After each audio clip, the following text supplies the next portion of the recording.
पाकिस्तान ये जो प्रोपेगेंडा करता है कि एक मुस्लिम कंट्री है, हमने उनके सामने ये बात भी रखा कि भारत में 14.5 करोड़ के करीब मुसलमान रहते हैं। इन उलमाओं का कोई मुकाबला पाकिस्तान के उलमा नहीं कर सकते और इन्होंने भारत में तौहीद का पैगाम भी दिया, दे रहे हैं, देते रहेंगे। देखिए, हमारी यहाँ पर मुलाकात शुरा काउंसिल के हेड से हुई। उसके बाद हमारी मुलाकात हुई 2 घंटे तक आदिल जुबैर, जो पहले फॉरेन मिनिस्टर थे सऊदी अरब के, 2 घंटे से इनसे बहुत डिटेल मुलाकात हुई। फिर आज हम 2 थिंक टैंक्स में गए। कल एक थिंक टैंक था, आज एक थिंक टैंक था, और आज हम यहाँ पर जो एक अरब यूनिवर्सिटी है फॉरेंसिक साइंसेस की, जिसका गुजरात फॉरेंसिक साइंस से MOU था।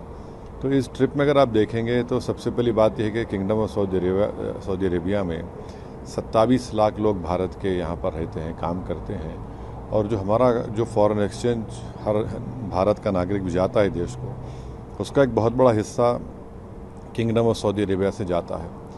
तो 27 लाख लोग यहाँ पर रहते हैं। फिर हम जहाँ भी मिले डेलीगेशन ने उनको बताया कि कैसा टेररिज्म पाकिस्तान की तरफ से किया जा रहा है और कैसा निशाना बनाया जा रहा है भारत के नागरिकों को।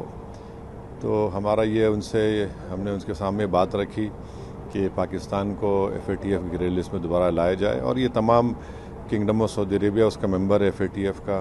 2018 में उन्होंने हमारी मदद की थी। उसके बाद हम देखे कि पाकिस्तान पर थोड़ी बहुत रोक टोक लगी उसके ऊपर। तो अच्छी मुलाकातें रहीं, ज़िम्मेदारों से बात रही, उनके भी कंसर्न्स थे, हमने उनको बताया। बाज़ ने कहा कि आप बातचीत का क्या मरहला हो सकता है। हमने कहा कि हमने पहले बातचीत की 26/11 के बाद, पठानकोट के बाद, मगर उसका कोई नतीजा निकला नहीं, उल्टा हमको नुकसान ही हुआ। तो ऑल इन ऑल ये तमाम बातें हमने उनके सामने रखी हैं, और हमने उनको ये बताया कि जो पाकिस्तान ये जो प्रोपेगेंडा करता है कि एक मुस्लिम कंट्री है, हमने उनके सामने ये बात भी रखा कि भारत में 14.5 करोड़ के करीब मुसलमान रहते हैं, और ये उनका बोलना बिल्कुल सरासर गलत है। और फिर हम यहाँ पर उनको ये बताए हैं कि देखिए, पिछले साल जो है सऊदी अरब ने पाकिस्तान को एड दिया 2 बिलियन का। फिर 2024 में सऊदीया ने उनको लोन एक्सटेंड किया 3 बिलियन का। हमने कहा कि पाकिस्तान में तो कोई हो नहीं रहा ना, कोई उनकी इकॉनमी स्टेबल नहीं हो रही, उल्टा पैसा हमारे अपने गरीबों के लिए इस्तेमाल नहीं हो रहा। हमने उनको बताया कि पाकिस्तान अपने डिफेंस का बजट उनका 2.6% है GDP का, और भारत का 1.9% है। तो ये कंट्रास्टिंग हमने बताया कि फिर करीब हमारा $50 बिलियन का उनसे हमारा ट्रेड है, बायलैटरल ट्रेड है। और फिर हमने उस पाकिस्तान के प्रोपेगेंडे का मैंने उसको बताया कि इस्लामिक यूनिवर्सिटी मदीना में है, और वहाँ पर जो प्रॉफेट मोहम्मद सल्लल्लाहु अलैहि वसल्लम की सीरत पर जो किताब पढ़ी जाती है, उसका नाम रहीक़ुल मख्तूम है।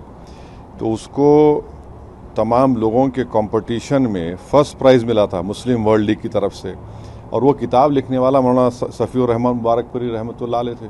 आज उनकी किताब पढ़ाई जाती है वहाँ पर। तो ऐसे कई भारत में जो हमारे उलेमा हैं, चाहे वो बरेलवी मसलक के हों, देवबंदी मसलक के हों, अहले हदीस हों, अहले तशी हों, इन उलमाओं का कोई मुकाबला पाकिस्तान के उलमा नहीं कर सकते। और इन्होंने भारत में तौहीद का पैगाम भी दिया, दे रहे हैं, देते रहेंगे। इश्क़ नबवी सल्लल्लाहु अलैहि वसल्लम की तालीमात से हमको बता रहे हैं, आश्कार कर रहे हैं, और साथ ही साथ हुब्बुल वतनी भी इन मदद से कहा जाता है। तो ये फ़र्क हमने बताया कि भारत में किस तरह से काम किया जा रहा है, मुसलमानों के उलमा जो काम कर रहे हैं, और पाकिस्तान के प्रोपेगेंडा झूठ है कि, और उन्होंने जो इस तरह से हरकत की पहलगाम में, हमने बताया कि हाँ, हमारे देश में भी है प्रॉब्लम्स, दुनिया छोटी है, इन्फॉर्मेशन जाती है, मगर हमारे पास हम लोग उसको ओवरकम करने की कोशिश कर रहे हैं। तो ओवरऑल ये हमारा रहा सऊदी अरब के किंगडम।